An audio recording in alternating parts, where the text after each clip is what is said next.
ایپاد 4 ANC بخریم یا ایپاد پرو 2؟ چه شباهت و چه تفاوت‌هایی با هم دارن؟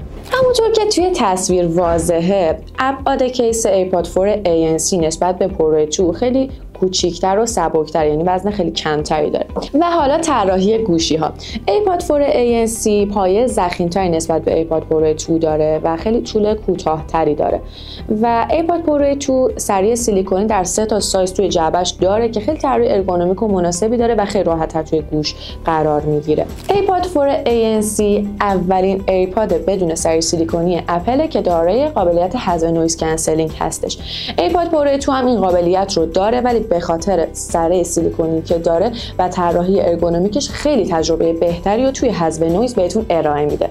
پس تو این بخش ایپاد پرو 2 اوله. توی بخش کیفیت صدا ایپاد 4 ANC نسبت به نسل‌های قبلی خیلی پیشرفت کرده و خیلی کیفیت خوبی رو بهتون ارائه میده.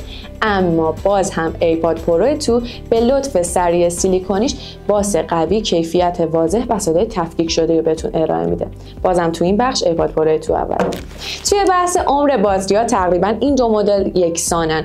عمر شارژ گوشی ها بدون فعال کردن ANC تا 5 ساعت و با فعال کردن ANC تا 4 ساعت هستش. یه نکته خیلی جالب اینه که ایپاد 4 ANC با اینکه کیس خیلی کوچیک‌تری نسبت به پرو 2 داره، ولی حجم شارژی که در روز بهتون ارائه میده کاملا یکسانه. یعنی این دو مدل تا 30 ساعت کیسشون به شما شارژ ارائه میده.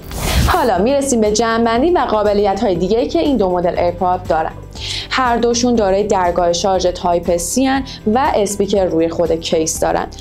از نظر قیمت اگر بخوایم بگیم ایپاد پرو 2 15300 و ایپاد 4 ANC 12150. انتخاب شما کدومه؟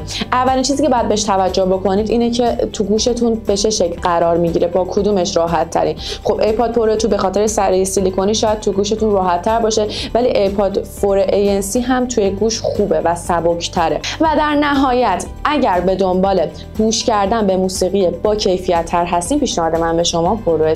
ممنون از اینکه همراه ما بودین. لایک، کامنت و سابسکرایب یادتون نره.